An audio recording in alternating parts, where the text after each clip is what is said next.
My own ePortfolio has a collection of my reflective practice, the papers that I've published, the conferences I've attended.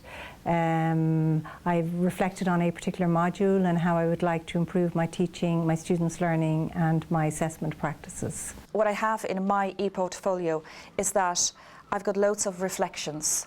I've got loads of, I would say, my own personal reflections on whatever I was studying.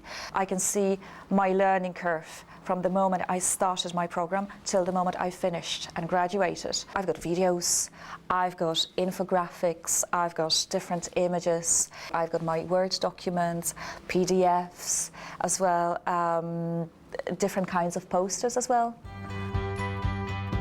I did it as part of a postgraduate diploma in Griffith College, and it was a requirement of that programme. As a part of my MSc programme, which was applied e-learning, I started to develop my ePortfolio, my own electronic portfolio.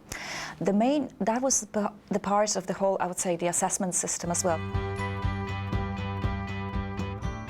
I certainly wouldn't have done one had I not been forced into it. I was kind of, made to do it.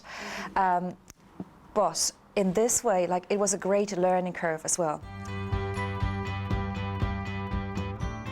Doing the ePortfolio was about developing my own digital capacity, and also something that I can share with my own students, because the Teaching Council now, it's going to be a requirement that all teachers need to have an ePortfolio.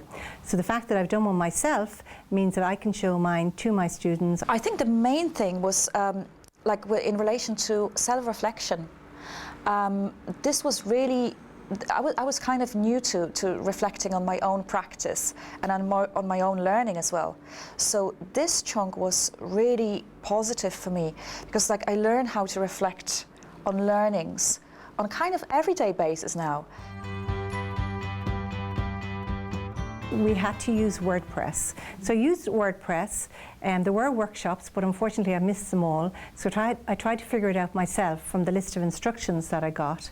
So it was fairly easy to follow, and I did set it up, and there was no major problem with it. I went to an online tool, which was Weebly. So what struck me with Weebly was this kind of unbelievable user-friendliness. So the features it had were really easy to work on. You can set up a free account, and then you've got loads of different features which enable you to write the blog kind of entries, which enable you to integrate loads of different kinds of media in it, which was great for me as well. And what I really loved about Weebly is that everything was just dragging and dropping. So this was great for me as a complete newcomer.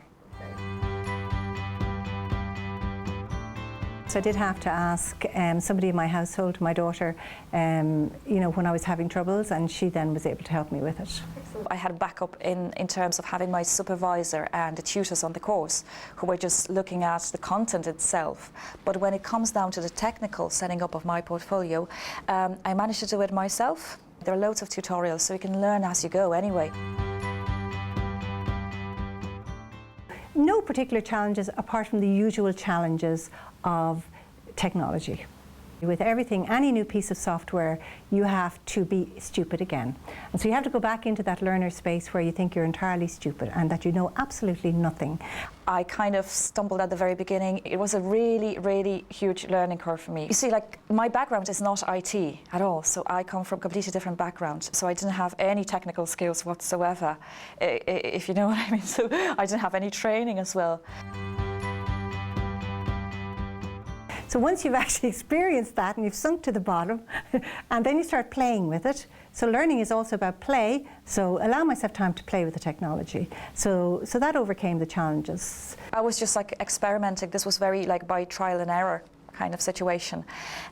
So I was just experimenting with the tool itself to make it look as it looks now at the moment. I built an ePortfolio that I was very proud of and I was very happy with. So certainly I will go back now and I will continue to work on it, and I'll keep it live, and I'll open all the blogs so that my students can communicate with me through the ePortfolio.